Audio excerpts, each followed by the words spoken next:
Donc, sans plus tarder, j'invite Mélissa Côté, Marie-Josée Michaud, José et Andrew Bergeron-Vandal à prendre place. Bon panel.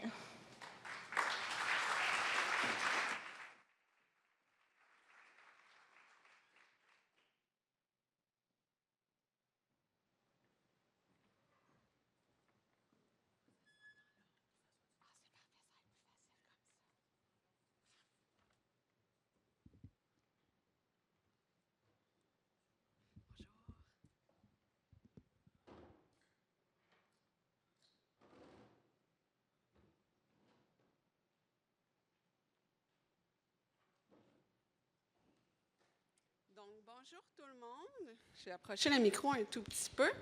Donc, avant de commencer, là, je voudrais d'abord remercier Jean de me donner l'opportunité d'animer ce magnifique panel qui va porter sur l'entourage en fin de journée. Est-ce que c'est possible de juste le monter un peu? Pour pas que je sois comme ça tout le temps.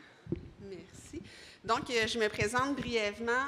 Mélissa Côté, je suis professeure à l'Université Laval en psychoéducation, également psychoéducatrice de formation. Donc, je continue d'avoir une pratique clinique auprès des membres de l'entourage, mais aussi auprès des personnes là, qui ont de la difficulté à contrôler leurs habitudes de jeux de hasard et d'argent ou de substances psychoactives.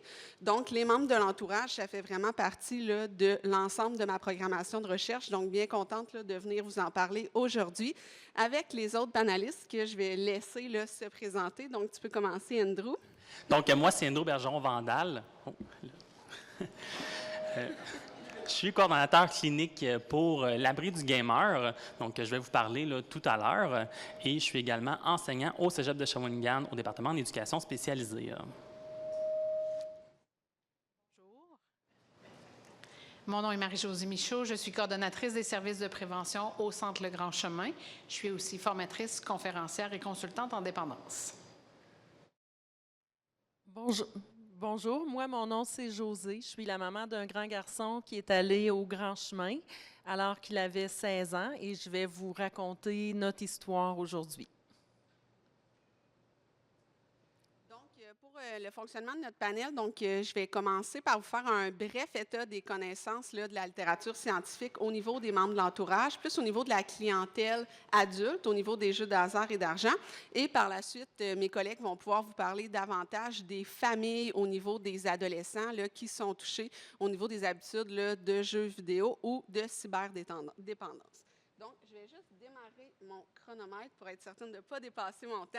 Donc, tout d'abord, juste pour préciser, on en a un peu parlé d'entrée de jeu, mais qui sont les membres de l'entourage? Il faut savoir que c'est toute personne qui entretient une relation significative avec un proche qui a des difficultés avec les jeux de hasard et d'argent, mais qui se dit concerné par ces difficultés. Donc, ça peut être les parents, les conjoints, les conjointes, ça peut également être la fratrie, les membres de la famille élargie, mais ça peut aller jusqu'à des amis et également des collègues. Il faut savoir qu'au niveau de la littérature, on sait qu'il va y avoir environ, en moyenne, 6 personnes dans l'entourage d'un joueur qui présente un trouble lié au jeu de hasard et d'argent et jusqu'à 3 personnes en moyenne dans l'entourage d'une personne qui présente des habitudes de jeu à faible risque ou à risque modéré. Donc, ça touche quand même beaucoup de personnes. C'est également aussi de comprendre que le profil des membres de l'entourage est extrêmement varié. Donc, c'est un profil qui est très hétérogène en termes de caractéristiques socio-démographiques, mais également en termes d'expérience qui va être vécue avec le proche au quotidien et en termes de besoins, comme on va le voir là, au niveau des services. Donc, premier constat que j'aimerais regarder avec vous aujourd'hui, ce sont les méfaits qui vont être vécus dans l'ensemble des sphères de vie des membres de l'entourage. J'aime bien utiliser la typologie de Mme Langham, qui est chercheure en Australie et qui, via vraiment là, une consultation marquée qui a été faite avec des experts au niveau de la littérature scientifique, mais aussi au niveau des intervenants et des membres de l'entourage, nous aide à mieux comprendre les méfaits qui vont être vécus dans différentes sphères de vie, mais nous aide aussi à mieux comprendre l'aspect temporel de ces méfaits.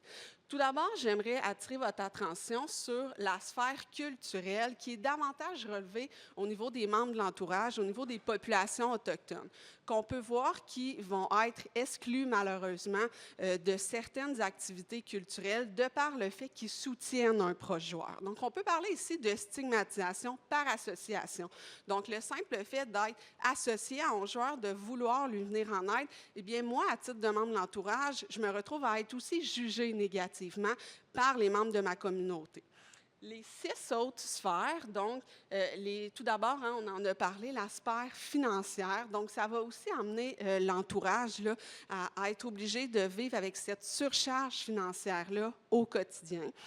D'un point de vue relationnel, oui, on va voir des difficultés entre le membre de l'entourage et son proche, mais il faut savoir aussi que l'entourage va lui aussi être isolé socialement. Ça peut être de refuser des sorties avec des amis ou refuser des sorties avec la famille, soit par crainte d'être jugé négativement ou tout simplement parce que les ressources financières ne permettent pas de faire autant d'activités qu'auparavant. D'un point de vue émotionnel, psychologique, donc de la honte, de la culpabilité qui va être vécue, qu'est-ce qu'on peut voir aussi? Ça va vraiment être des symptômes dépressifs, des symptômes anxieux qui vont être vécus. Même chose au niveau des difficultés, au niveau de la santé physique. Donc, on peut voir une exacerbation des problématiques de santé physique qui étaient déjà présentes. Mais qu'est-ce qu'on va voir aussi? C'est que les membres de l'entourage peuvent avoir tendance à moins prendre soin d'eux au quotidien. Donc, on va voir des difficultés de sommeil, des difficultés au niveau de l'alimentation, qui peut évidemment mener à une fatigue chronique, un épuisement et à d'autres problématiques là, au niveau de la santé physique.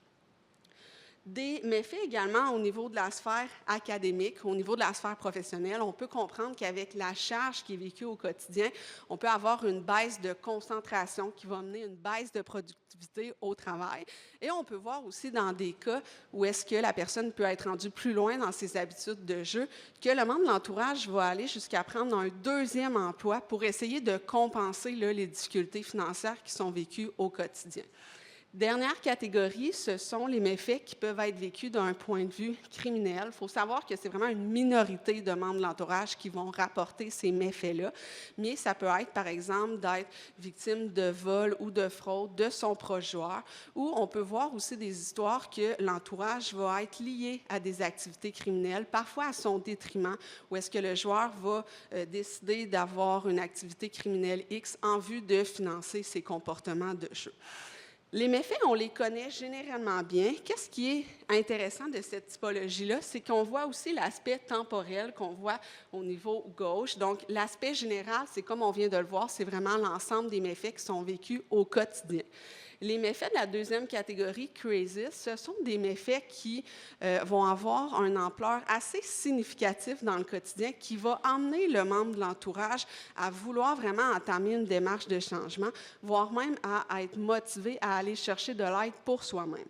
Donc, par exemple, on pourrait voir une personne membre de l'entourage qui n'est plus en mesure de payer ses dépenses au quotidien. Donc, il y a de la difficulté à payer l'hypothèque, difficulté l'épicerie, voire même de payer les activités aux enfants. Donc, ça va emmener vraiment une prise de conscience que peut-être moi aussi, je devrais aller chercher de l'aide pour moi-même. L'aspect legacy qu'on voit ici, ce sont les méfaits qui vont perdurer dans le temps. Et ça, c'est bien important de le comprendre. Même si mon proche joueur arrête ses comportements de jeu, je vais continuer de vivre des méfaits, parfois même sur des années. On peut penser aux dettes qui vont être contractées. Ça peut aller jusqu'à des faillites personnelles. Bien, on peut comprendre que même après 7 ans, en tant que famille, si je veux m'acheter une maison, bien, moi-même aussi, je vais être impactée. Donc, gardez en tête que des fois, les gens sont bien contents, on entend mon traitement, on diminue nos comportements de jeu, mais pour l'entourage, les méfaits vont vraiment perdurer dans le temps. En bas de l'image, on voit les aspects plus en termes de transmission intergénérationnelle. Donc ici, on va aussi parler des pertes d'opportunités qui pourraient être vécues par les membres de l'entourage, mais aussi l'aspect cumulatif de l'ensemble de ces méfaits. On peut penser, par exemple, à une famille, 2 parents, dont l'un des membres est joueur, et qui va prendre la décision, par exemple, de retirer leur enfant de l'école secondaire privée, qui allait depuis des années, pour essayer de réduire la surcharge financière qui est sur la famille. Donc, on voit bien que les méfaits vont aussi s'étendre aux enfants. Je me rappelle aussi d'un joueur qui me parlait, un joueur plus âgé, qui me parlait qu'il avait dépensé finalement l'héritage de 200 000 $. Donc, on peut penser que ses enfants, mais aussi ses petits-enfants, vont vivre ces méfaits-là de par les comportements de jeu. Donc, ça m'amène à mon deuxième point. On voit bien la charge qui est vécue par les membres de l'entourage et assez facilement, on peut comprendre que ça l'amène un stress au quotidien. Ça l'amène vraiment à un déséquilibre dans l'activité familiale, ce qui fait en sorte que pour essayer de rétablir un certain équilibre, essayer de s'adapter à cette situation-là, les membres de l'entourage vont utiliser différentes stratégies d'adaptation. Dans la littérature, ce qu'on sait, c'est qu'il y a deux grands pôles, deux grandes finalités. Quand on questionne les membres de l'entourage, pourquoi vous utilisez des stratégies? Bien, dans un premier temps, c'est vraiment en vue d'influencer les comportements de jeu de mon proche. Tandis que dans un second temps, les membres de l'entourage vont utiliser des stratégies en vue de prendre soin de leur propre bien-être, mais aussi en vue de prendre soin du bien-être conjugal et familial. Via ces stratégies-là, on documente de plus en plus que les membres de l'entourage vont vraiment avoir un rôle actif dans la démarche de changement du joueur. Donc, les joueurs vont nous dire, par exemple, que le fait d'avoir reçu de l'information par leur entourage sur les services disponibles, voire même que l'entourage va avoir fait certains contacts avec des organismes, bien, ça va les avoir incités à faire une démarche de changement. Quand le joueur est encore plus actif dans ses comportements de jeu, on peut voir aussi des stratégies que l'entourage peut utiliser en vue, par exemple, d'aider à contrôler l'accès à l'argent.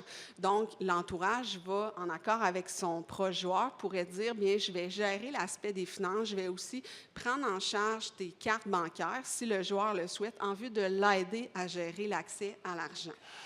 On va voir aussi des stratégies que l'entourage peut essayer d'utiliser en vue de réduire la tentation à augmenter les envies de jouer. Donc, par exemple, on le sait, hein, on parlait d'environnement qui est très important au niveau des jeux de hasard et d'argent. Bien, on va au restaurant, au Normandin, on est entouré de machines à sous. Donc, à ce moment-là, d'une manière conjointe, on pourrait s'entendre qu'on va plutôt aller dans un restaurant où est-ce que ça ne va pas amener là, des tentations pour le joueur. Donc, les membres d'entourage peuvent utiliser beaucoup de stratégies qui peuvent être aidantes. À l'inverse, sans que ce soit leur intention, on sait aussi qu'il y a une certaine méconnaissance parfois de la difficulté liée aux jeux de hasard et d'argent qui fait en sorte que l'entourage va utiliser des stratégies qui peuvent maintenir les comportements de jeu dans certaines situations. C'est d'ailleurs là, des discussions qu'on va avoir avec l'entourage dans le traitement. Par exemple, on peut penser, quand un joueur fait un gain assez important au jeu, l'idée, c'est de ne pas apporter de renforcement immédiat. On ne veut pas qu'il y ait de gratification immédiate pour le joueur. Donc, au lieu, par exemple, de partir dans une fin de semaine au Mont-Tremblant qui apporterait vraiment une gratification immédiate, on va inviter les gens à plutôt prendre ce gain-là et le mettre sur des dépenses un peu désagréables, mais comme l'hypothèque ou de payer les dettes sur la carte de crédit. Et ça, les joueurs nous le disent. Hein, quand je parle avec eux, ils nous disent à quel point, bien, c'est sûr que quand je fais un gain, puis je vais gâter ma conjointe, puis que je vois qu'on a du fun, bien, j'ai juste le goût de retourner jouer pour refaire un gain. Donc ça peut être des stratégies aussi qu'on peut là, discuter avec l'entourage. Troisième point, il faut savoir qu'encore à ce jour, malheureusement, même s'il existe là, plein d'organismes géniaux comme genre qui viennent en aide au niveau des membres de l'entourage, les études nous disent qu'il y a seulement 10 à 20 des membres de l'entourage qui vont dans les services. Ce qui fait en sorte qu'au niveau de la communauté scientifique, bien, on a essayé de mieux comprendre c'est quoi les barrières liées à l'accessibilité de ces services-là. Tout d'abord, les membres de l'entourage vont nous dire bien, il y a vraiment une méconnaissance des ressources en soi. Donc, je fais des recherches sur Internet, mais ce n'est pas toujours clair qu'est-ce que je trouve comme information. Ce n'est pas toujours aidant. Pour ceux et celles qui se rendent dans les services, bien, ils vont aussi se buter à des barrières en termes de structure ou d'organisation des services. Par exemple, le service va seulement être offert de jour. Mais là, l'entourage me dit, bien, j'ai déjà des difficultés financières, je ne peux pas me permettre de rater du travail. Et là, quand on leur dit, bien, il y a des services de soir, bien, j'ai des enfants à charge. Qui va s'occuper de garder mes enfants? Donc, voyez-vous, il y a quand même beaucoup de difficultés, ce qui fait en sorte que vers l'avenir, on doit se tourner comme genre vers des services de télécounseling ou de téléphone qui permettent de rejoindre une plus grande partie de membres de l'entourage, peu importe on se situe où à travers le Québec. Il faut savoir aussi qu'il y a des membres de l'entourage dans les barrières qui vont nous dire, bien, mon proche n'est pas rendu, lui, à aller consulter, donc je ne veux pas le faire en vue de ne pas le blesser ou de lui manquer de respect, par exemple. Toutefois, les joueurs vont nous dire que c'est un point clé, ça, dans leur démarche, de prendre conscience que leur entourage, eux autres mêmes, sont rendus à aller consulter pour eux autres mêmes. Donc, les joueurs vont nous dire qu'au contraire, bien, ça peut amener une certaine remise en question et ça peut amener moi-même à aller demander de l'aide à titre de joueur. Donc, ça m'amène à mon 4e point. Je vais juste regarder mon temps pour être certaine. Excellent. Donc, pourquoi aller chercher de l'aide? Une étude fort intéressante qui a documenté plusieurs catégories, mais je veux attirer votre attention sur les 3 principales catégories qui ont quand même été endossées par 75 % des membres de l'entourage. Donc, on voit un certain constat. La première motivation à aller chercher de l'aide, c'est « je veux être en mesure d'aider mon proche joueur à ce qu'il diminue son temps de jeu, mais aussi à ce qu'il diminue ses investissements, son argent lié dans ses comportements de jeu. » Donc, on ne souhaite pas nécessairement l'abstinence, mais on va essayer de réduire le temps et l'argent. Deuxième catégorie qui a été endossée par les membres de l'entourage, c'est « je veux apprendre à mieux soutenir mon conjoint proche au quotidien ». Donc, on voit bien dans les motivations qu'ils veulent avoir un rôle clé à jouer dans la démarche d'aide de leurs proches. Et la 3e motivation, fort intéressant, c'est « je veux améliorer la qualité de la relation avec mon proche ». Puisqu'on le sait qu'avec les comportements de jeu, il y a eu beaucoup de méfaits relationnels, mais malgré ça, les membres de l'entourage, ils veulent rebâtir cette relation-là, aller au-delà des blessures relationnelles, ce qui nous amène aussi à nous dire que dans nos interventions, c'est un axe qu'on doit mettre de l'avant, travailler l'aspect relationnel entre le membre de l'entourage et son proche. Il y a quelque chose aussi en termes de je veux mieux comprendre c'est quoi la dépendance au jeu en soi. Il y a beaucoup de croyances erronées, par exemple, qu'on peut entendre au niveau de l'entourage. Bien, je ne comprends pas pourquoi ils n'arrêtent pas. Ce n'est pas comme l'alcool ou les drogues qui ont une dépendance physique, que ça, je peux comprendre. Mais là, nous, en tant que personnes intervenantes, bien, ça nous permet de les mettre à jour sur certaines connaissances. Par exemple, au niveau des neurosciences, on le sait maintenant, hein, quand on regarde une imagerie cérébrale d'un joueur, ce sont les mêmes zones qui vont s'activer qu'une personne consommatrice de drogue ou d'alcool. Donc, quand on transmet de l'information comme ça aux membres de l'entourage, ils sont en mesure aussi de mieux soutenir leurs proches joueurs au quotidien. Donc, il me reste 1 minute, j'essaie de faire rapidement. Au niveau, mon 5e point, c'est les services existants pour l'entourage. Il faut savoir qu'il y a une très grande disparité à travers les régions socio-démographiques au Québec. Qu'est-ce qu'on a vu aussi avec une étude de ma collègue Francine Ferland qui a été menée à travers les régions dans les différentes années, c'est qu'il y a malheureusement une perte d'expertise dans certains centres au niveau de l'entourage en soi. L'entourage en soi, c'est une expertise que je dois développer en tant que personne intervenante.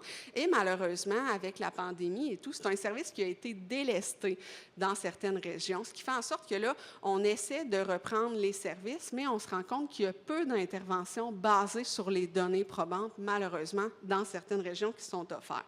À l'international, mais aussi du côté Canada anglais, on va voir beaucoup de programmes par et pour les membres de l'entourage. Ce qu'on voit un peu moins au niveau de la francophonie, qui est quand même là, une piste aussi là, intéressante à développer pour les prochaines années.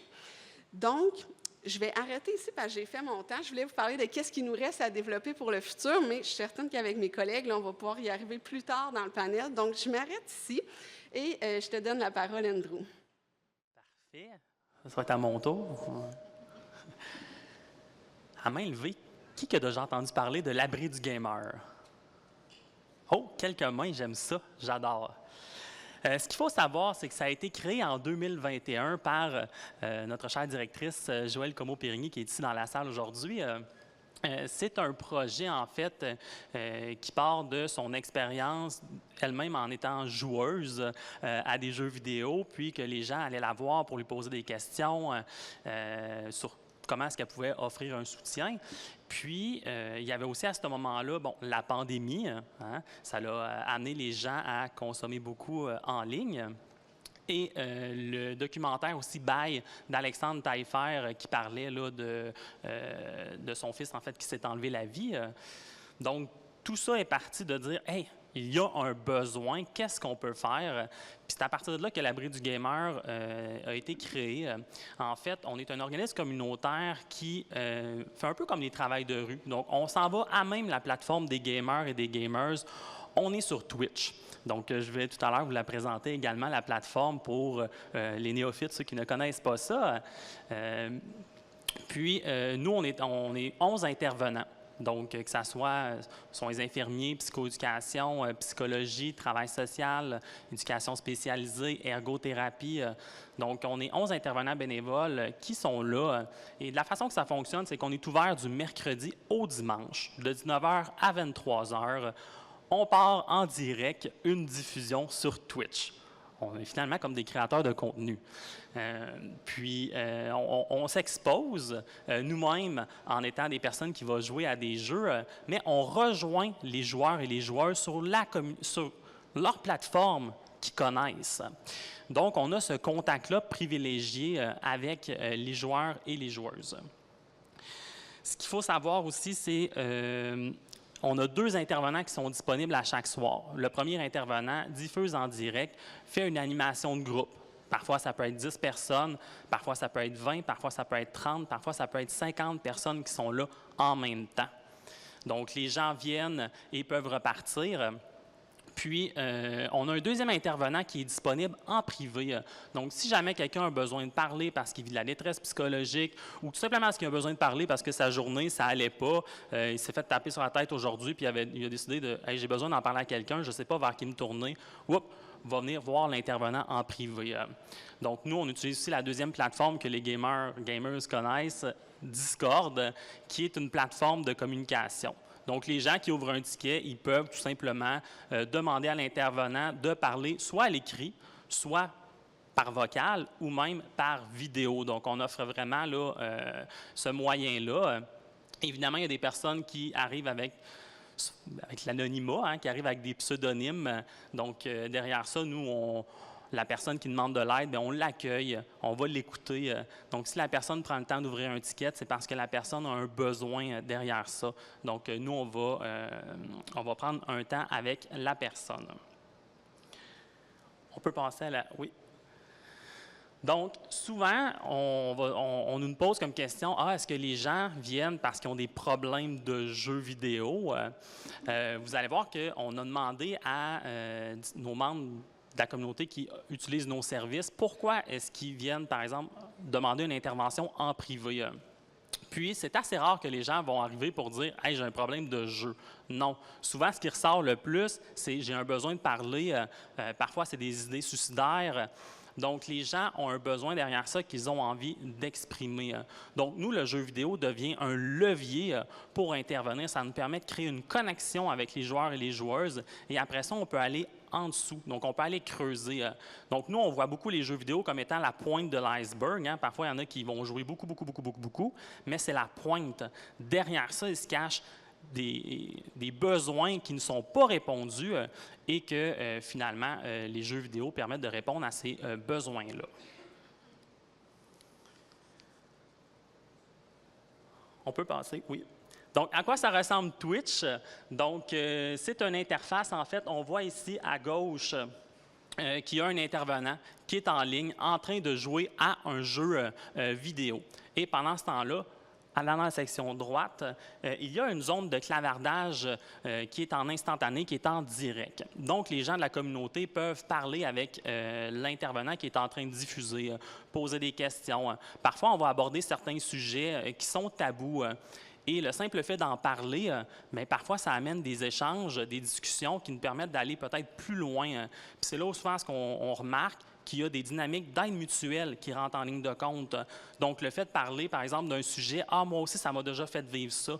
Donc, parfois, les gens se sentent soutenus par les autres joueurs et joueuses de jeux vidéo. Une autre chose aussi qu'on remarque, c'est que les gens vont parfois se commenter entre eux. Si quelqu'un arrive et dit « Ah, moi, j'ai fait ça aujourd'hui », puis là, quelqu'un d'autre va commenter et dire « Ah, c'est le fun ». Donc, il y a une valorisation, il y a une gratification de la part des autres joueurs et joueuses en ligne. On peut passer à la prochaine diapo. Et donc, ce qui m'amène à vous présenter, en fait, qui est Discord. En fait, il y a deux façons de le voir. Je dirais que c'est du 50-50. Il y a parfois, nous, on va remarquer que des gens ont besoin de parler, ont des propos inquiétants. Donc, par exemple, quelqu'un qui pourrait arriver et dire hey, j'ai envie de me faire du mal. Donc, c'est quelque chose qui peut arriver. Donc, nous, l'intervenant va dire ben regarde, viens ouvrir un ticket, on veut te parler en privé, on juge que c'est important, on a l'impression que tu as besoin d'en parler. Alors qu'il y en a d'autres qui connaissent nos services et qui vont tout simplement aller directement sur Discord, ouvrir un ticket de demande d'aide et l'intervenant va pouvoir venir là, le voir. Puis, à même là, notre Discord, il y a un petit onglet « Demande d'aide » qu'on voit. Donc, dès qu'il y a un ticket qui est ouvert, les intervenants ont une notification comme quoi quelqu'un demande de l'aide. Donc, l'intervenant qui est disponible va pouvoir répondre là, à la personne. On va faire un premier contact, voir si ce qu'elle préfère, c'est à l'écrit, par vocal ou par vidéo. Et après, il y aura une intervention qui va se faire. Je dirais que des fois, ça peut être 10 minutes, parfois, ça peut être jusqu'à 45 minutes, 1 heure. Mais après ça, on va s'assurer de fournir les ressources à la personne pour qu'elle puisse finalement aller mieux. Donc, on agit un petit peu comme un premier filet de sécurité là, auprès de cette communauté-là en les rejoignant directement sur la plateforme qu'ils connaissent. Ce qui m'amène aussi, on me pose souvent comme question, c'est pourquoi est-ce que les gens jouent à des jeux vidéo? Puis pourquoi est-ce que des fois, ils n'osent pas demander de l'aide? Moi, j'aime beaucoup parler de Maslow, la pyramide des besoins. J'imagine qu'il y en a, la plupart d'entre vous connaissent un peu c'est quoi. Souvent, les joueurs, il y a ce qu'on appelle le besoin de sécurité. Il y a des personnes qui vivent de l'intimidation à l'école.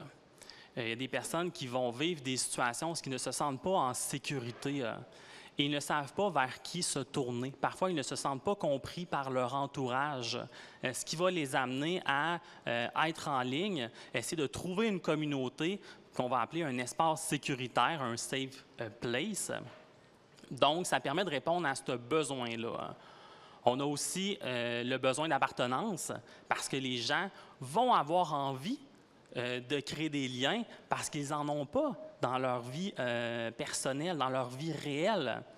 Donc, si à l'école, ils se font tout le temps rejeter, ils se font toujours taper sur la tête, bien évidemment que d'arriver en ligne, d'arriver dans un jeu où ils sont rendus un chef de guilde, où ils ont des gens qui les supportent, ils ont l'impression d'avoir un pouvoir d'influence qu'ils n'ont pas dans leur vie, bien évidemment que ça va renforcer le comportement. Il va y avoir une gratification derrière ça. Donc, ça va devenir, finalement, la vie virtuelle va prendre le dessus sur la vie réelle. On a aussi les besoins d'estime, donc parce que oui, pour certaines personnes, ça peut être une reconnaissance de dire « je m'implique dans une communauté, j'ai l'impression de pouvoir sentir valorisé, chose que je n'ai pas dans la vie de tous les jours ». On peut passer à la prochaine image. Ah, elle est là, déjà. Donc, en fait, c'est la petite image de dire, bon, bien, dans la journée, on se fait taper sur la tête. À la maison, parfois, on se fait chicaner. Puis, on arrive au jeu vidéo qui nous dit, tu es bon. C'est gratifiant. Ça donne le goût de recommencer. Ça donne le goût de continuer à jouer parce qu'on se fait dire qu'on est bon. Alors que toute la journée, on se fait taper sur la tête. Est-ce qu'il me reste beaucoup de temps? 30 secondes, 1 minute. Oh my God, OK. Ça passe vite, finalement, tout ça. Ce qu'il faut savoir, c'est au niveau des statistiques, on aide environ 15 000 personnes. En fait, on rejoint 15 000 personnes durant l'année, autant sur notre plateforme Discord que sur notre plateforme Twitch. Pour le rapport d'activité 2022-2023, il y a eu 240 interventions de groupe et il y a eu 152 tickets sur Discord, donc 152 demandes d'aide. Puis ce qu'il faut savoir, c'est que pour cette année, on a atteint ce chiffre-là en, si je ne me trompe pas, 5 mois. Donc, probablement que ce chiffre-là va être encore plus grand cette année. Puis, je reviens tout à l'heure au jeu, à ce qui nous amène à jouer. On parlait tout à l'heure, je pense que c'est Max qui parlait de dopamine. Puis, j'ai envie de vous dire, qui ici a déjà mangé un délicieux biscuit pépites de chocolat et a eu envie d'en remanger un? Probablement que la plupart d'entre vous ont déjà eu envie d'en manger d'autres. À un moment donné, notre corps, il se dit, il faut que je mette un frein à ça. Ça n'a pas de bon sens. Une manière, le sentiment de plaisir, il arrête. Les jeux vidéo, les compagnies ont compris comment truquer ça. Parce que notre cerveau, au lieu de faire de l'anticipation, à un moment donné, le joueur reste dans son jeu. On a l'impression que c'est un zombie. On a l'impression que c'est quelqu'un qui n'a plus d'émotion devant son écran. Pourquoi? Parce que à ce moment-là, la notion de plaisir n'est plus là, mais que la dopamine a été truquée par les jeux, ce qui fait en sorte qu'on continue à jouer encore et encore. Là, je pense que j'ai dépassé mon 30 secondes, mais si vous avez des questions tout à l'heure, je vais être ouvert à vous répondre. Merci beaucoup, Andrew.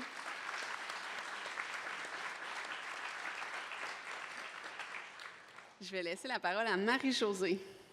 Moi, je vais essayer de ne pas prendre la totalité de mon 10 minutes parce que je veux laisser la place à Josée de raconter son histoire à travers les services du Grand Chemin. Donc, je vais vous présenter brièvement les services du Grand Chemin. Le Grand Chemin, c'est 3 points de service au Québec, des centres de traitement de forte intensité. Donc, 24 heures sur 24, 7 jours sur 7, les jeunes sont avec nous pendant une période de 8 à 10 semaines et 16 semaines de réinsertion sociale. En 2022-2023, on a eu 176 jeunes, 289 parents qui ont reçu des services. Pour recevoir les services, le jeune doit avoir été admis une journée. À partir du moment où le jeune entre dans nos services, les parents ont aussi accès aux services. 189 parents ont participé à nos ateliers psychoéducatifs. Et une statistique qui n'est pas à l'écran, je crois, on reçoit aussi des demandes d'aide parce que quand on tape dans la barre Google cyberdépendance, le Grand Chemin apparaît. Donc, des demandes d'aide, je vous dirais principalement une maman qui va nous interpeller pour une problématique de cyberdépendance de son garçon, une dépendance aux jeux vidéo avec beaucoup, beaucoup de méfaits sur les sphères de santé physique, santé psychologique, loisirs, famille, monétaire aussi. On travaille en cognitivo-comportemental et en entretien motivationnel beaucoup. Donc, on s'assure de prendre le jeune là où il est, avec les motivations qu'il a. Il n'y a pas de mauvaise motivation. Et on va l'amener là où il est prêt à aller. On va le supporter. Au niveau des parents, on travaille aussi en entretien motivationnel. Tous ces services-là sont volontaires. Les jeunes qui viennent chez nous, je parle souvent de volontariat un peu déguisé. Hein? Les jeunes ne viennent pas en disant « Hey, je m'en vais dans un camp de vacances ». C'est loin d'être un camp de vacances. Je dis souvent aux jeunes, c'est comme un camp de vacances, mais sans trop de plaisir. Mais en fait, c'est pas vrai parce qu'on leur fait vivre plein de belles expériences, dont depuis quelques années l'intervention par la nature et l'aventure. Et les parents sont aussi volontaires. Donc, on essaie de convaincre en toute bienveillance les parents de participer aux ateliers, aux groupes de soutien, au suivi individuel, aux différentes rencontres. Et il y a des moments clés dans le suivi du jeune. Josée va pouvoir vous en parler. Il y a entre autres la rencontre de bienvenue qui est souvent très émotive. On arrive en service, on va évaluer les besoins de cette famille-là. Ensuite, la rencontre familiale autour de 5-6 semaines où le jeune va être accompagné de son intervenant, le parent va être accompagné de son intervenant et tous ces gens-là vont avoir une discussion ouverte, honnête sur les méfaits, mais aussi sur qu'est-ce qui nous attend dans les prochaines semaines. On a intégré depuis quelques années, on est très content de ça, beaucoup plus de temps présence parents-enfants dans les services, dont une sortie de fin de semaine pour préparer le retour à la maison de façon progressive. On a notre fameuse remise de diplômes. Quand le jeune termine son 8 à 10 semaines, on va remettre des diplômes. Et ensuite de tout ça, quand le jeune a terminé son 8 à 10 semaines et son 16 semaines en réinsertion sociale, on va avoir ce qu'on appelle le gala. Donc, les jeunes vont se mettre beaux, belles, ils vont venir être récompensés, ils vont livrer des témoignages. Et c'est des rencontres qui sont très, très émotives. Certaines personnes dans la salle l'ont vécu. C'est difficile de ne pas verser une larme pendant ces rencontres-là. On a le souhait dans les prochaines années, puis je vais m'arrêter pour laisser la parole à Josée, mais on a le souhait de continuer à augmenter ces moments-là de temps partagé entre les jeunes, que ce soit dans des occasions d'activités ludiques. Là, je pense à une activité où on avait fait des citrouilles d'Halloween avec les parents. On avait invité les parents en pairage avec les jeunes à faire des citrouilles. On a une autre activité qu'on appelle un speed dating. Les jeunes sont pairés, mais avec un parent qui n'est pas leur parent, pour parler de sa situation, ce qui fait en sorte que ça augmente la bienveillance du parent qui n'est pas le sien envers ce jeune-là. Donc, on a plein de projets, on a plein d'idées. On veut augmenter le temps parce qu'on est convaincu que l'entourage fait une grande différence dans le suivi du jeune. J'espère que j'ai laissé du temps pour Josée.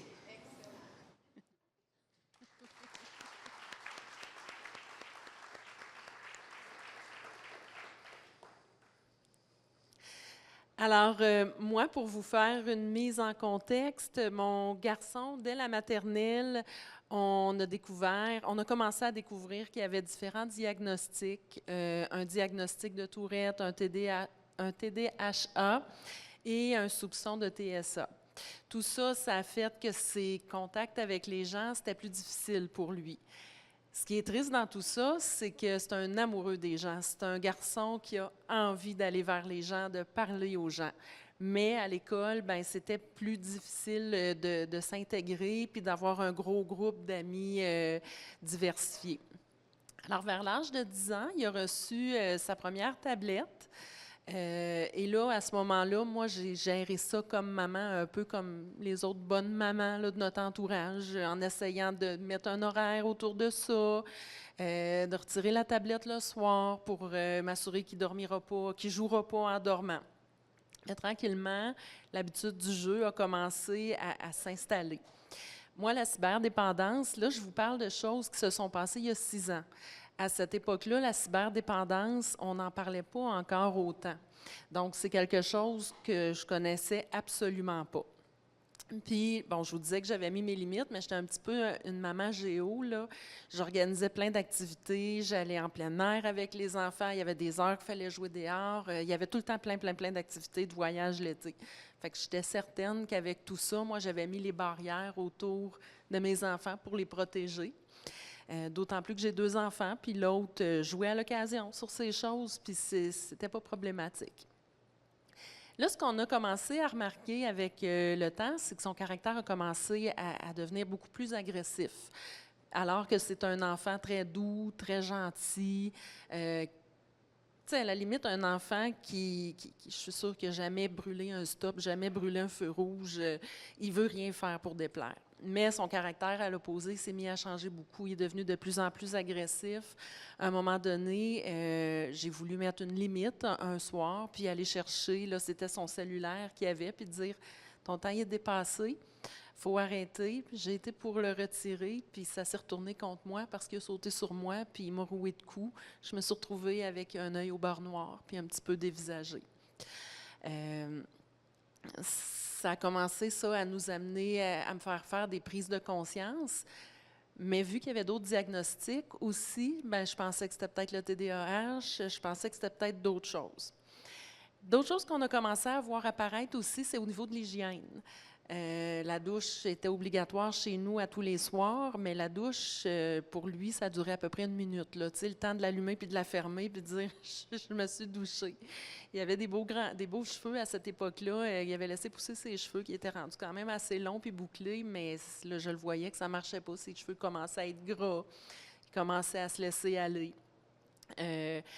Il y avait aussi un sentiment d'urgence. C'était toujours urgent. Quand il arrivait de l'école, il pitchait son sac à dos, puis c'était... moi, je travaillais de la maison, je suis travailleuse autonome, puis je le laissais jouer sur mon ordinateur, pensant bien faire. Puis c'était « Maman, tasse-toi, c'est mon tour. C'est à moi à jouer. » Puis, tu sais, les jeux, tantôt, on parlait que les compagnies ont mis toutes sortes de choses en place pour que...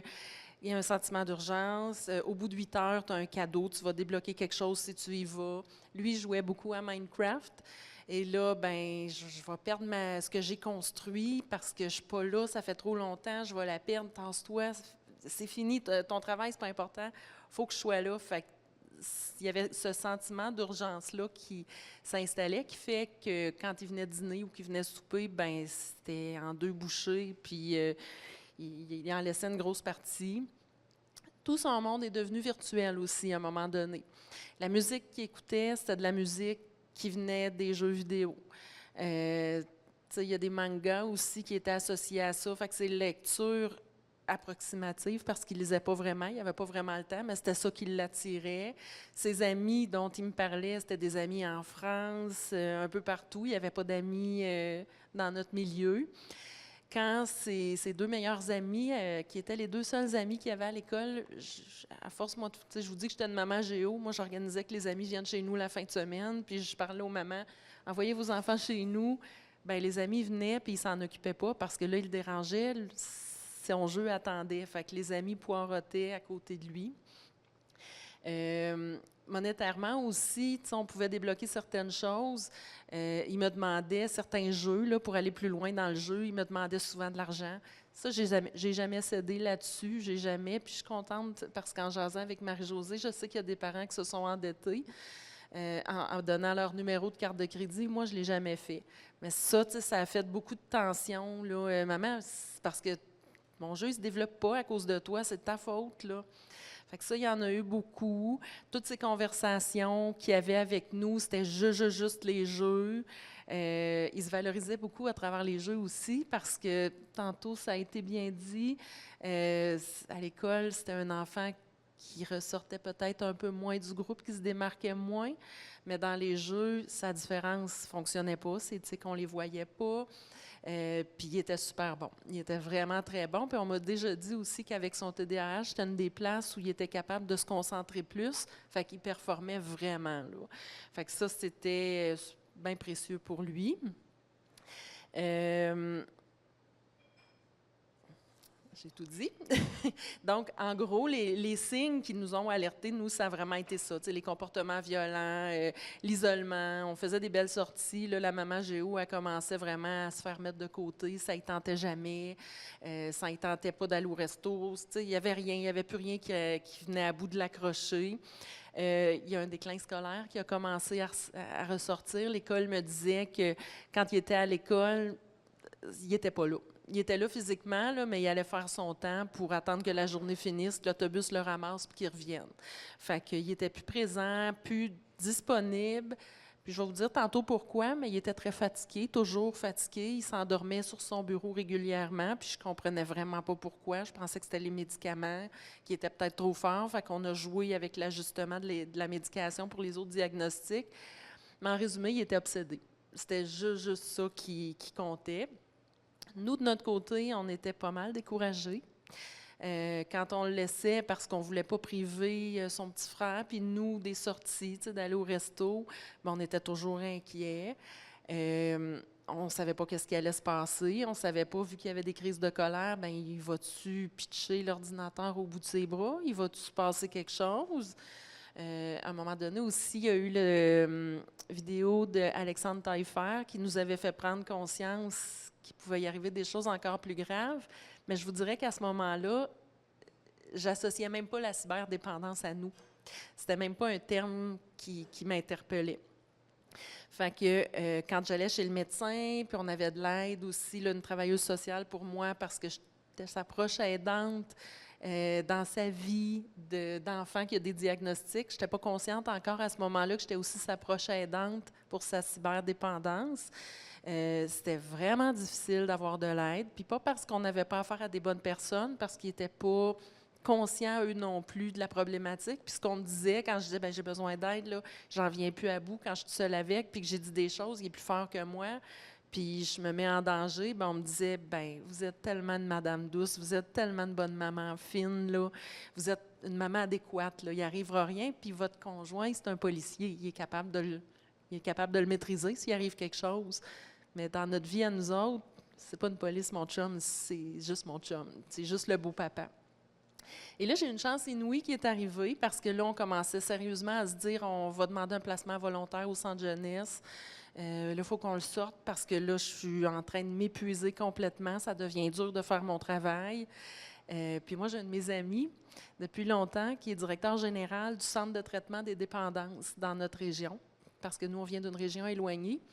Et quand j'y ai parlé, c'était même pas comme directeur du centre de traitement des dépendances, c'était juste parce que c'est un psychologue, puis c'est un ami proche. Puis j'ai dit, là, il faut que je te parle, là, je sais plus quoi faire, je sais plus où l'envoyer. Puis quand j'y en ai parlé, il m'a dit, ben voyons, Il dit, c'est super simple, là. Il dit, il est cyberdépendant, ton gars. Puis il dit, il y a des solutions. Il dit, il y a le grand chemin qui existe. Fait que, rapidement, la semaine suivante, on a eu un rendez-vous. Mon garçon a eu un rendez-vous avec une intervenante du Centre de traitement des dépendances de notre région. Puis là, quand il est allé, tout à l'heure, Marie-Josée disait que souvent, c'est des choix un peu orientés. Bien là, on lui a dit, là, tu as 2 choix devant toi. C'est soit on t'envoie au centre jeunesse parce qu'on n'est plus capable, c'est soit tu vas au grand chemin, puis tu vas chercher l'aide nécessaire. Puis on va tout faire pour t'aider si tu y vas. Il a accepté. Alors, 2 semaines plus tard, bien là, à ce moment-là, nous, on ne connaissait pas du tout le grand chemin, fait que j'ai été fouiller sur Internet, voir un petit peu c'était quoi. Et puis, parce que c'était quand même inquiétant, nous, on vient de l'Abitibi-Témiscamingue, et là, c'était de partir pour se rendre à Trois-Rivières, à Saint-Célestin, parce qu'il y a 3 centres, mais nous, on a été jumelés à Saint-Célestin parce que c'est un petit gars qui vivait dans la nature, dans une région éloignée. Alors, on nous a dit, on va l'envoyer dans un milieu qui ressemble à son milieu à lui. Il ne sera pas dépaysé. Et là, quand on est arrivé au grand chemin, quand on est arrivé dans la cour en avant, tantôt, je vous parlais d'un choix qui était pas mal orienté, bien, puis là, mon chum, juste pour vous dire, pour faire la route, mon chum était vraiment inquiet parce qu'il a dit, il va peut-être essayer de se jeter en bas de l'auto. Je suis peut-être mieux d'amener des menottes, là, d'un coup qui... Fait qu'on était vraiment nerveux pendant la route quand on l'a amené, mais il était le plus calme des 3. Lui, il avait pris sa décision. Lui, il était vraiment calme. Puis quand on est arrivé dans la cour en avant du grand chemin, nous, on s'était dit, on ne se bat pas avec là, pour son téléphone, puis on laisse le grand chemin gérer ça avec nous. Ben non, lui... Juste avant de sortir, il dit « Hey, j'ai de quoi pour vous? » Puis il s'est avancé, puis il a pris son cellulaire et dit « J'aurais plus besoin de ça. » Il dit « Je vous le laisse. » Il dit « Je m'en vais me faire soigner. » Alors, là, on est entré au grand chemin. On a rencontré, nous, on a été placés avec l'intervenant à la famille, qui était Marco, qui a été un coup de cœur en arrivant. Il nous a mis en sécurité, il nous a mis en confiance en nous expliquant c'était quoi qui allait se passer. Mon grand est allé de l'autre côté avec Ève, son intervenante. Puis son intervenante, bien, il a expliqué ce qui allait se passer. Puis là, après ça, on se revoit tout ensemble avant de se dire bye. Puis là, c'est là que ça a été vraiment rassurant parce qu'il est venu puis il m'a serré dans ses bras. Puis tu sais, déjà là, nous, on avait un petit garçon qui était pas mal rendu noir, là, éteint. Puis là, c'était le beau grand gars plein d'espoir qui est venu me serrer puis il dit « On va se revoir bientôt, maman. » Puis il était super content. Alors, pendant la suite, nous, comme on est d'une région éloignée, on ne pouvait pas venir aux rencontres, je pense que c'était tous les mardis ou les mercredis qu'il y avait des rencontres, mais on avait des nouvelles parce que l'intervenant à la famille, notre conseiller Marco, nous appelait, il était super disponible. Des fois, il nous appelait pour nous dire « Hey, tu sais pas qu'est-ce qu'il a fait? Hey, on l'amène dans le bois en fin de semaine, on s'en va faire une fin de semaine en plein air. » Puis là, il nous envoyait des photos pour qu'on ait des nouvelles. Puis toutes les semaines, on pouvait y parler 1 fois par semaine. Puis chez nous, c'était précieux. Là, on était toute la famille autour du téléphone, puis on attendait l'appel. Puis tu sais, c'était de voir qu'il reprenait vie. Semaine après semaine, là, il arrêtait. Il ne parlait plus pantoute de ses jeux. Là, il avait appris des choses sur sa musique. Il avait des amis. Il faisait du sport. Mon Dieu, il faisait du sport. Ça, c'était vraiment nouveau pour nous. Puis nous, de notre côté, bien, vu qu'on n'a pas pu assister aux rencontres familiales, on a beaucoup lu, on a beaucoup cherché, on a posé beaucoup de questions au grand chemin pour savoir, nous autres, c'est quoi là-dedans qu'on va pouvoir faire pour l'aider, puis c'est quoi qu'on va devoir faire quand il va revenir aussi. Fait qu'on a pas mal grandi. Puis une journée, j'ai pu y faire une surprise. Je m'en allais à Québec pour un congrès, puis Marco m'appelle cette journée-là pour me dire « Bien, Josée, c'est la journée des rencontres à la famille, t'es sur la grande route. » J'ai dit « Oui. » J'ai dit « Je suis rendue quasiment à Québec. » « Bien, tu sais, à soir, j'ai viré de bord. Puis je suis revenue à Trois-Rivières pour le voir, puis on lui a fait une surprise. Puis ça, je pense que ça a été gagnant parce que ça lui a montré qu'on l'appuyait, qu'on était derrière lui. À mi-parcours, il y a une autre étape vraiment importante qui est la rencontre avec les familles. Ça, c'est préparé. L'enfant est vraiment préparé. Puis nous aussi, on était préparés. Puis là, à ce moment-là, ce qu'il fait, c'est qu'il va nous dire des choses qu'il n'a jamais osé nous dire. J'ai compris pourquoi à l'école, on se demandait si la médication était trop forte puis qu'elle l'endormait ou c'était quoi l'histoire. il se levait toutes les nuits. Il m'a avoué qu'à toutes les nuits, il se levait en cachette puis il allait jouer toute la nuit à l'ordinateur. J'ai jamais pensé à ça. Puis, je suis une maman qui surveille ses enfants, je suis une maman qui encadre. J'ai jamais pensé que la nuit il est passée à mon ordinateur. Puis l'autre chose aussi qui nous a révélé, c'est que, parce qu'on était mon conjoint et moi, qui est le beau-papa, il nous a révélé qu'il y avait des idées noires depuis très, très, très longtemps, puis que depuis très longtemps, tu sais, il y avait une estime de lui qui était super faible, puis qu'il avait envie de se suicider. Puis il m'a dit, si je ne l'ai jamais faite, c'est parce que je t'aurais démoli. Puis il dit, je veux pas, j'aurais jamais voulu faire ça. Fait que nous, ce que ça a fait, ça a été de comprendre sa souffrance qu'il avait, puis on n'était vraiment pas dans le jugement, on était vraiment dans l'ouverture, on a compris ce qu'il vivait. Et puis, ça nous a permis par la suite d'avoir un lien encore plus fort avec lui. Puis nous aussi, on lui a dit plein de choses, là, on s'est beaucoup parlé. Ça a permis de se dire les vraies choses. Fait que ça a été une étape importante. Ensuite, à mi-chemin, il y avait aussi une fin de semaine où est-ce qu'on peut amener l'enfant à la maison pour la fin de semaine. Nous, c'était beaucoup trop loin, ramener mon grand en Abitibi. Fait qu'on est passé chercher son frère, qui est aux études à Montréal, puis on l'a amené, puis on a loué un hôtel, puis on a passé la fin de semaine tout ensemble. Puis ça aussi, ça a été une autre révélation pour nous autres, parce que à cause de la cyberdépendance, sa relation avec son frère, c'était beaucoup démoli, c'était beaucoup détruit. Et puis là, ben, c'était de voir la figure du plus jeune qui voyait son grand frère, qui pouvait avoir des discussions avec, que ça pouvait bien se passer. Fait que ça a été une autre façon de renouer. Ça aussi, ça a été un beau moment. À la fin de la thérapie, quand notre enfant finit son 10 semaines, moi, est-ce que j'ai encore du temps?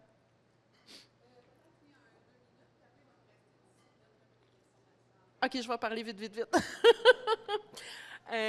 C'est ça. Il a fait son 10 semaines, puis là, on va le chercher.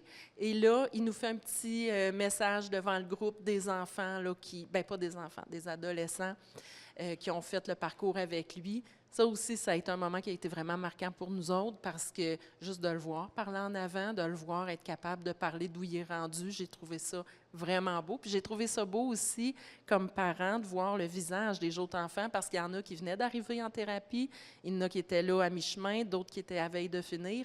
Mais tu sais, de voir qu'il y a plein de jeunes qui sont différents, qui viennent de milieux différents, se prennent tout en main, puis moi, c'est l'espoir sur leur visage qui m'a touchée. Ensuite, je vais aller vite, je vais sauter des choses, là, mais il y a eu la graduation. À l'époque, c'était à l'hôtel Montfort à Nicolet. Puis là, on voit des photos là, où est-ce qu'il reçoit son diplôme. Puis tu sais, tantôt, je vous parlais qu'il n'y avait plus d'estime. Bien là, il a ses beaux cheveux tout coupés, une cravate, mon Dieu. Puis il a parlé en avant d'une salle qui était quasiment deux ou trois fois plus grosse qu'ici. Tu sais, il y a eu ce courage-là. Ça aussi, moi, j'ai trouvé que c'était précieux. Puis après ça, c'est parce que vite, je veux juste vous parler aussi du retour, comment comme proche aidant, comment on l'a vécu. C'est parce que quand il revient après ça comme proche aidant, en tête, ce que tu as, c'est comment il va arriver à trouver l'équilibre. Nous autres, on a vendu tout ce qu'il y avait de jeux vidéo dans la maison. On s'est débarrassé de tout. Puis on a même été en discussion avec lui, on voulait y acheter un téléphone flip, là. Parce qu'on ne voulait pas qu'il joue dessus, puis lui aussi, c'est ce qu'il demandait, mais on n'a pas trouvé, il n'y en avait plus. Fait que ça a été, tu sais, ça fait partie de nos vies, les téléphones. Les jeux, on n'en a pas racheté, mais les téléphones, ça fait partie de nos vies. Fait que ça a été, là, on est tombé un peu dans la surveillance à un certain moment. Fait que ça a été beaucoup d'ajustements, puis c'est là que l'aide du grand chemin a été importante, parce que Marie-Josée le disait, tu sais, on a plusieurs semaines où est-ce qu'on a encore accès à l'intervenante qui aidait notre grand, à notre intervenant. Fait qu'on a pu travailler, aller développer des stratégies là, pour s'adapter, puis aussi apprendre à le laisser faire ses tests. Et là, les tests, bien, il les a faits plus que jamais parce que le 1er mars 2020, il décidait de partir en appartement tout seul. 2 semaines plus tard, il y avait la COVID. On était super nerveux de voir comment il allait gérer ça, d'être tout seul chez eux. Bien, il a passé à travers. Il a réussi. On est allé le voir souvent là, dans la cour en plein hiver. Jasais avec pour éviter qu'il ne soit pas tout seul, mais il a réussi à passer à travers en utilisant ces choses, ces outils qu'il avait appris. Puis aujourd'hui, ben, tu sais, je me demandais, moi, qu'est-ce que j'ai pu avoir comme rôle là-dedans? J'ai-tu été une mauvaise mère pour faire que mon enfant devienne comme ça? Non. Il n'y avait pas de signe. On a fait ce qu'on pouvait. Tu sais, il y avait des facteurs qui se sont mis en place pour qu'il trébuche puis qu'il se rende où est-ce qu'il a été. Mais quand je regarde ce qu'il est devenu aujourd'hui, c'est un garçon de 22 ans, un beau garçon. Il est encore dans le même logement qu'au début. Il y a un travail pour notre municipalité dans le domaine de la culture. La semaine passée, il m'a téléphoné tout énervé pour dire « Je suis rendu syndiqué, maman. Je suis un permanent. » Puis il y a un amour des livres, un amour de la culture. Fait que je me dis, tu sais, s'il a réussi à se placer et à avoir tout ce qu'il a aujourd'hui, ben c'est parce qu'on lui a donné un bon fond dans son parcours. Puis quand il a trébuché, ben il s'est relevé puis il a mis ça... il a mis ça à son profit pour se créer une belle vie. Je pense que j'ai pas mal fait le tour.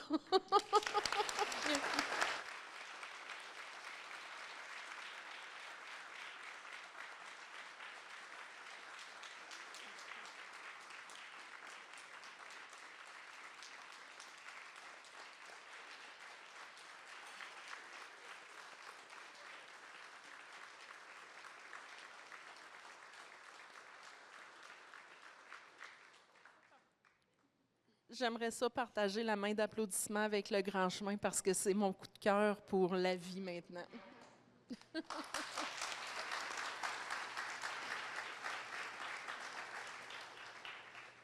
Merci beaucoup, Josée, pour ce témoignage rempli d'émotions, mais fort intéressant pour nous pour bien comprendre le cheminement à travers lequel vous avez traversé, mais aussi mieux comprendre, encore une fois, à quel point les membres de l'entourage sont importants tout au long de la démarche et qu'on doit mieux comprendre aussi. Puis peut-être je vous lancerai la question avant de déjà donner la parole à l'audience, mais je trouve ça donc important de réfléchir collectivement ensemble à savoir comment on peut mieux rejoindre l'entourage pour mieux faire connaître nos services, puis essayer le plus possible de réduire ces barrières-là à l'accessibilité aux services, puisque là, Josée, tu nous dis dans ton histoire, hein, c'est un ami qui t'a parlé du Grand Chemin, mais si jamais tu n'avais pas rencontré cet ami-là, on ne sait pas ce qu'il serait devenu. Tu sais. Fait que j'aimerais ça qu'on réfléchisse, puis j'aimerais ça vous poser la question, comment on peut essayer de mieux rejoindre l'entourage pour qu'il ait accès le plus rapidement possible aux services?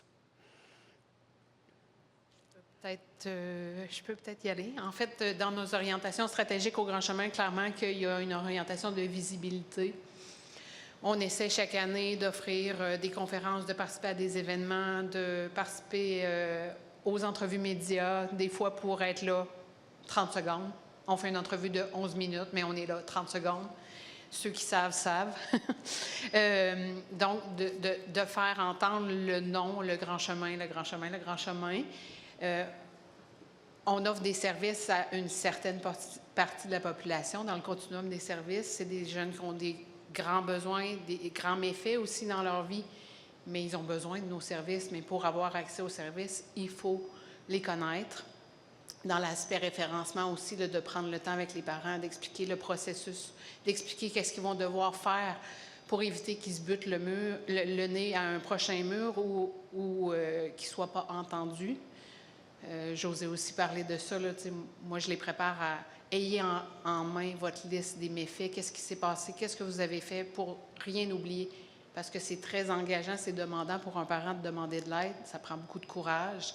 Donc, je les prépare en leur disant, on va vous demander de répéter ces choses-là, mais c'est normal, faites-le. Puis écrivez les choses, puis on va le faire ensemble. Puis des fois, je sais qu'ils écrivent les phrases que je leur dis. Comment préparer leur enfant. Ils écrivent des verbatims, mais on prend le temps de le faire pour... Fait que je pense que multiples stratégies, mais toujours plus de visibilité, là, clairement. Je peux y aller? Oui. À chaque fois, je fais le saut.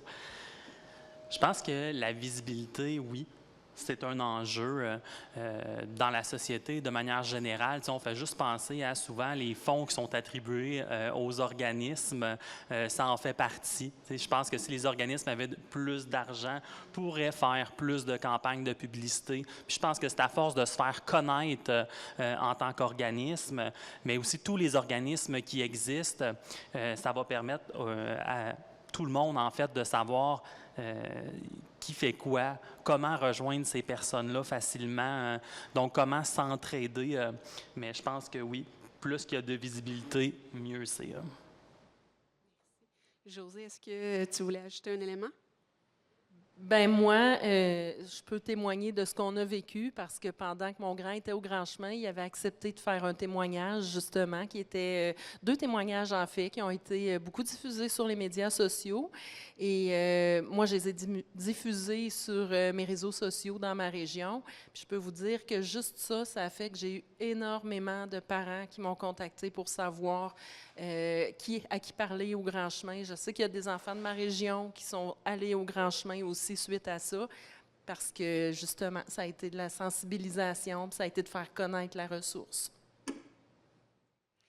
Merci. Je me permets une dernière question là, avant de vous donner la parole parce que ça m'interpelle beaucoup. Josée, la première fois que je l'ai rencontrée, d'emblée, elle se le présentait comme une personne proche aidante. Il faut savoir qu'en dépendance, c'est très nouveau qu'on parle de proche aidance. Récemment, avec des collègues, on a mené là, une recension exhaustive des écrits et à travers le monde, on a seulement trouvé 79 articles qui parlaient de proche aidance, spécifiquement en dépendance. Fort intéressant, les articles étaient recensés à travers les 5 continents. Donc, il y a quand même un mouvement à l'international qui nous amène à se dire que les membres de l'entourage, certaines personnes sont aussi des personnes proches aidantes. Et je pense qu'on a une avenue intéressante pour aller chercher davantage de financement et pour mettre un peu davantage sur la voie et faire connaître vraiment l'apport là, des membres de l'entourage. Donc, j'aimerais ça, Josée, si tu permets peut-être, parce qu'on se questionne beaucoup à savoir qu'est-ce qui fait qu'un membre de l'entourage en dépendance est une personne proche aidante ou non. Donc, j'aimerais ça que tu me parles un peu de toi. Qu'est-ce qui t'a amené à faire en sorte que tu t'identifies comme une personne proche aidante et pas seulement comme une maman ou une membre de l'entourage, mais que tu te donnes vraiment ce titre-là de personne proche aidante? Bien, je commencerai en faisant un lien avec le fait que mon garçon a des diagnostics, ce qui fait que déjà, moi, j'avais été initiée au terme de proche aidant. Donc, la première chose que j'ai fait en sachant qu'il y avait des diagnostics, c'est ce que j'ai refait. C'est la même recette que j'ai refait avec la cyberdépendance. Ça a été de me documenter, comprendre c'était quoi les stratégies qu'on devait appliquer pour intervenir. Mais un proche aidant, ben c'est quelqu'un aussi qui va passer beaucoup de temps pour développer des stratégies pour essayer d'éviter là, que l'enfant joue. Tantôt, je vous ai parlé d'une, quand il est sorti, là, ça a été de tout vendre les appareils, mais d'essayer de l'aider à se faire des horaires aussi. Petit proche aidant, ça va quand il est sorti, on surveillait ses nuits aussi quand il venait chez nous. T'sais. Même s'il était passé par le grand chemin, ben, ça a été de développer là, des stratégies pour s'assurer qu'il reste dans le bon chemin. Mais proche aidant aussi, parce qu'avec tous les problèmes qu'il y avait à l'école, on avait 2 fois plus de rencontres à l'école parce qu'il ne suivait plus. Pour son hygiène, c'était de passer encore plus de temps auprès de lui qu'après mon autre enfant. Les matins, quand il était plus capable de se préparer parce qu'il était plus capable de se lever, ben c'était 2 fois plus long. Fait que j'arrivais une chance que j'étais travailleuse autonome parce que j'étais en retard à tous les matins. Une chance que ma patronne était fine parce que fait que c'est pour ça que je dis proche aidante, parce que ça avait des impacts partout dans notre vie. Puis j'étais constamment en hyper-vigilance aussi, parce que je ne savais jamais quand est-ce qu'une crise allait survenir. Fait que c'est un petit peu pour ça que je me définis comme une proche aidante, en quelque part. Merci, Josée. Donc, Lucie, il nous reste combien de temps juste pour nous donner une idée? 1 minute, mon Dieu Seigneur. Donc, est-ce que... Oui, bon, on a 2 mains levées. On pourrait prendre les 2 personnes, je pense quand même. On pourrait se permettre ça.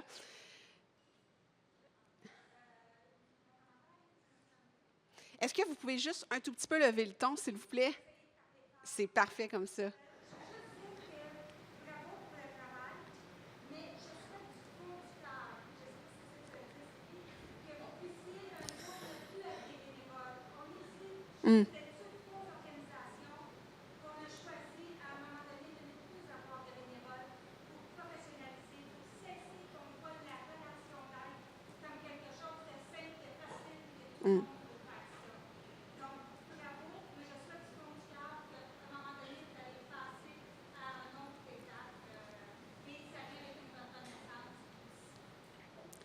Donc, je vais seulement... Oh, tu veux-tu répéter pour la captation? Tu peux aussi? Vas-y. Parfait. Donc, juste répéter la question pour la captation, bien, qui est plutôt un commentaire qui s'adressait à Andrew et de l'abri du gamer. Donc, il y a une invitation à s'en aller vers un emploi qui est rémunéré et ne pas seulement faire cette tâche-là à titre de bénévole, mais vraiment à titre d'intervenant psychosocial avec les conditions et la reconnaissance que ça fait. Est-ce que j'ai bien reformulé votre idée? Parfait. Je peux. Je m'habituerai jamais. En fait, je peux l'annoncer un petit peu. Nous, on a été acceptés à la PESOC. Donc, c'est déjà un début en soi. Petit train va loin, hein, puis on imagine souvent, c'est comme un bateau, hein, mais on est en train de naviguer dessus, puis il faut le construire en même temps. C'est difficile, mais somme toute, nous, ça nous fait plaisir parce que on est interpellé parce qu'on est aussi gamer un petit peu là-dedans. Donc, puis notre côté intervenant fait en sorte qu'on est sensible, puis on a envie de donner du temps, puis on a envie de le faire pour les bonnes raisons, finalement, parce qu'on y croit. Puis, tout à l'heure, on parlait de père aidance. Puis je me disais, tu sais, nous, en tant qu'organisme, on a aussi un partenariat avec le Centre de prévention suicide de Drummondville pour le programme Sentinelle. Donc, nous, on incite aussi les gens de la communauté sur Twitch, des membres de notre communauté, à faire cette formation-là. Puis nous, on offre aussi un volet pour ce qui est en ligne, donc de sensibiliser là, les gens à l'intervention en ligne. Merci. Oui, à vous la parole.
Donc, je répète les deux idées clés qui ont été nommées. Donc, la première, c'était vraiment de souligner tout le courage puis la résilience là, de José à travers sa démarche, mais aussi de son fils, qui, comme on le sait, ça demandait beaucoup de courage de mettre pause sur sa vie pour s'en aller chercher de l'aide.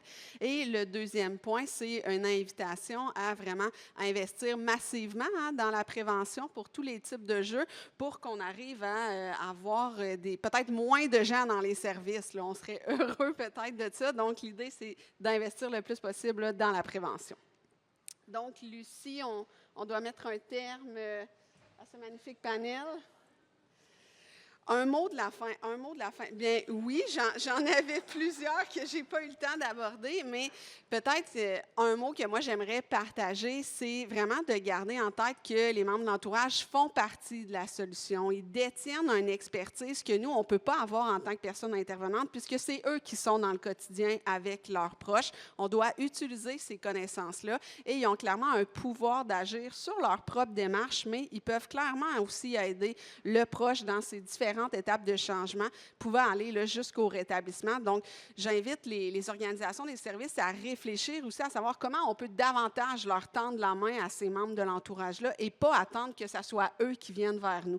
Donc, je pense qu'on doit aussi se doter, on parlait de prévention, je parlais de ça tantôt avec mes collègues, je n'ai pas encore vu, moi, une campagne de prévention, de sensibilisation à grande échelle pour les membres de l'entourage. Pourtant, au niveau des études populationnelles, ce qu'on doit aussi faire au Canada, on dit que ça peut aller jusqu'à une personne sur 5 dans la population qui va se reconnaître comme membre de l'entourage en dépendance. Donc, c'est énormément de gens, mais il y a encore beaucoup d'investissements à faire en termes de prévention pour inviter les gens là, à aller chercher de l'aide le plus rapidement possible et faire reconnaître leur rôle fort important.